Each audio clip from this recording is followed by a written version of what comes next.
Hello friends, তো সেদিন সরস্বতী পুজোর পরের দিন ছিল।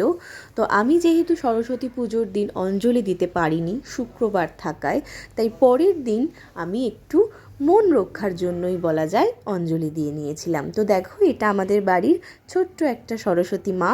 তোমাদের কেমন লাগলো মূর্তিটা অবশ্যই জানিও। আর এটা হচ্ছে পরের দিনের আয়োজন। তো দেখো, ব্রাহ্মণ চলেই এসেছিল, তিনি পুজো করছিলেন। পুজোটা দেখতেই পাচ্ছ তোমরা। পুজো হওয়ার পরে উনি আরতি করে নেবেন। সেই পুজোর কিছু মুহূর্তগুলি তোমাদের সাথে আর কি শেয়ার করা। তোমাদের কেমন লাগলো সেটা কিন্তু অবশ্যই জানিও আমাকে, ঠিক আছে?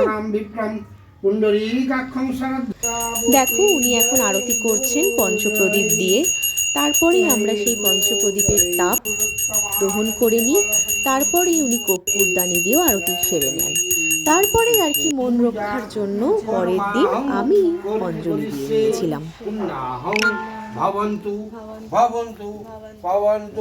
এই 2026-এর সরস্বতী পুজোটা আমার কিন্তু এইভাবেই কাটলো। তোমাদের কেমন কাটলো সেটা কিন্তু অবশ্যই আমাকে জানিও।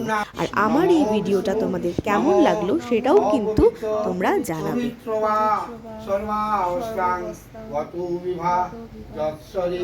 দেখো, আমি অঞ্জলি দিচ্ছিলাম, মন্ত্র পড়ে নিচ্ছিলাম। অঞ্জলি তো সবার আগের দিন হয়েই গেছে, যেহেতু শুক্রবারে আমি মা সন্তোষীর পুজো করি, তোমরা আমার আগের ব্লগে দেখেইছো। তো সেই কারণে সেদিন দিতে না পারায় পরের দিন দেব। সিম্পলিভাবেই এই বছরটা কাটলো।